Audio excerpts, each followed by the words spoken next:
주님께서 여러분과 함께 마테오가 전한 거룩한 복음입니다.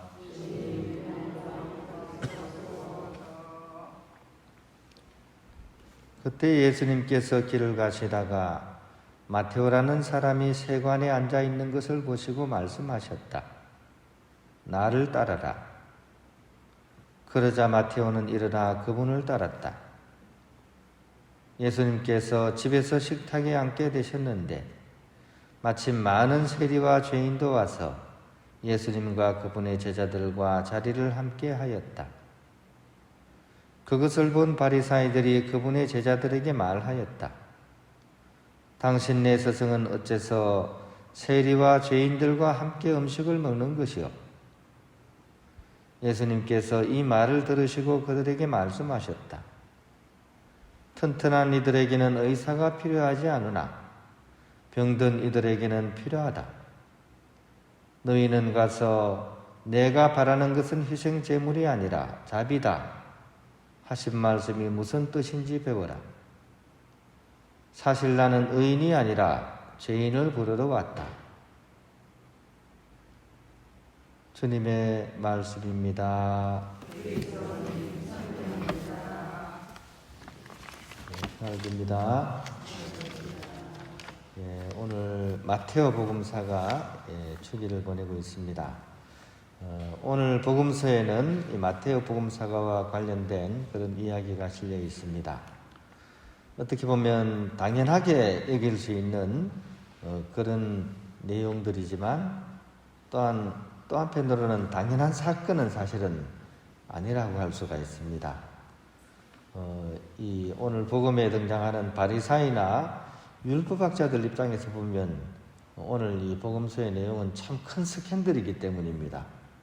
세상에나 만상에나 사람들이 스승이다, 선생이다 라고 부르는 사람이 동족의 반역자여 죄인인 세리에게 다가가서 그들과 함께 어울리다니, 더욱이 성대한 연회를 열고 다른 많은 세리들도 이렇게 참석한 자리에 함께 하다니 하면서 굉장히 경악에 가까운 반응을 일으킬 그런 내용입니다. 마치 범죄자 소굴과 같은 그런 느낌일 거예요. 바리사이나 율법학자가 보기에는. 그래서 묻는 질문이 어째서 당신네 선생은 세리와 죄인들과 그렇게 어울리냐라고 이제 질문을 하는 거죠. 물론 예수님께서 의도적으로 율법주의를 대놓고 무시한다거나 또 민족 감정을 그냥 이렇게 알면서도 모른 척 한다거나 어떤 그런 느낌은 아닙니다. 사실은 우리는 알고 있죠, 그죠? 어떤 그렇게 하는 행동보다도 더 큰 동기가 그 안에 들어가 있기 때문이죠. 즉, 그보다도 이웃사랑이 더 중요하다는 사실을 강조하시는 것이죠. 바로 그런 차원에서 예수님께서 이렇게 어떻게 보면 무리수에 가까운 그런 행동을 하고 계시는 겁니다. 예수님의 말씀 중에 나는 죄인을 부르러 왔다 하는 말씀이 바로 그 증거가 될 것이고, 또 한편으로는 참으로 담이 크신 그런 예수님의 모습을 오늘 우리 복음을 통해서 우리가 확인할 수 있습니다. 또 한편으로 우리가 초점을 맞춰야 될 부분은 마테오에 관한 부분입니다. 그러면 마테오는 무작정 은혜만 입었냐 하는 겁니다. 그렇지가 않죠. 마테오는 자기 자신이 죄인임을 솔직하게 인정하고 새 출발을 했던 것이죠. 두 가지 내용이 이렇게 다 중요하다고 할 수 있겠지만 저는 오늘 복음은 적어도 우리에게 있어서는 후자 부분, 즉 마테오가 이렇게 회개한 부분, 그 부분이 우리에게는 더 중요하다는 생각이 듭니다. 왜냐하면 하느님께서는 어떻게든 우리를 용서하시고 사랑하실 그런 준비가 다 되어 있기 때문입니다.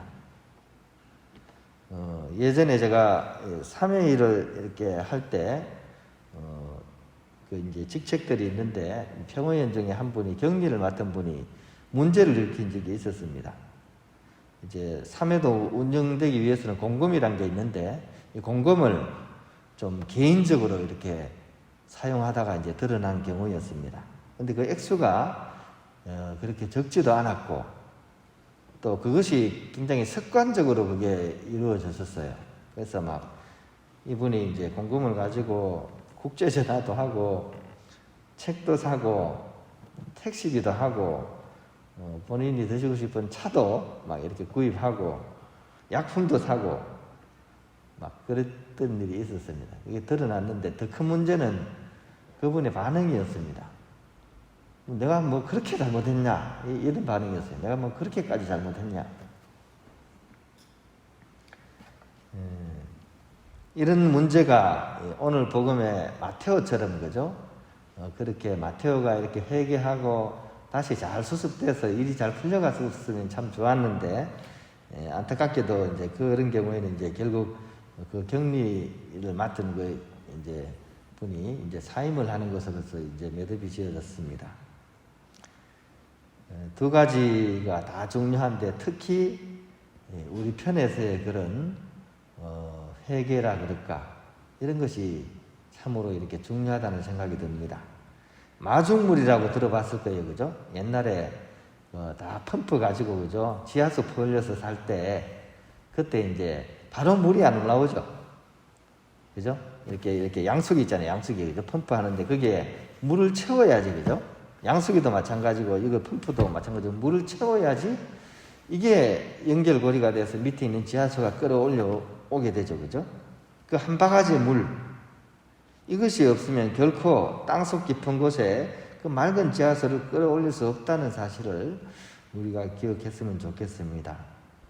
생명수이신 하느님의 사랑과 은총도 한 바가지 우리의 그런 회개 마중물 없이는 결코 올라올 수가 없다는 것이죠.